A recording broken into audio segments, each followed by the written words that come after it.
பேர் Sathvika UKG D section படிக்கிறா. இந்த தடவை செகண்ட் டேர்ம் ஃபர்ஸ்ட் டேர்மை விட செகண்ட் டேர்ம் நல்லா மார்க் எடுத்துருக்காங்க. நல்ல டிசிப்ளினாகவும் இருக்கிறாங்க. மிஸ் நல்லா சொல்லி கொடுக்குறாங்க. அப்படியா? சிபிஎஸ்சி ஸ்கூலில் படிக்கிறா. பேர் நேத்ராட்சி. நல்லா படிக்கிறதுல நல்லா மிஸ்ஸும் சொல்லி தராங்க.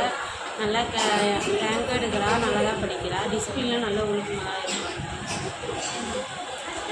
செகண்ட் ஸ்டாண்டர்ட் ஏ செக்ஷன் ரொம்ப நல்லா படிக்கிறான். நல்ல எல்லாத்தையும் ஆக்டிவிட்டீஸ்லாம் ரொம்ப நல்லா இருக்குது. டிசிப்ளினாக சொல்லித்தராங்க. எல்லாமே பேர் பர்மிளா. என் பையன் இந்த 4th படிக்கிறான். இங்கே இருக்கிற கோச்சிங் வந்து சூப்பராக இருக்குது. மிஸ்ஸு ரொம்ப பொறுமையாக சொல்லி கொடுக்குறாங்க. புரிகிற அளவுக்கு அந்த பசங்களுக்கு கொண்டு வராங்க. ஆனால் ரொம்ப கஷ்டப்பட்டு கொண்டு வர்றது எங்களுக்கே தெரியுது. எங்கள் பசங்க இம்ப்ரூவ்மெண்ட் தான் ஆகிட்டு இருக்கிறாங்களே தவிர கம்மியானது இல்லை. ரொம்ப தேங்க்ஸ் மிஸ்.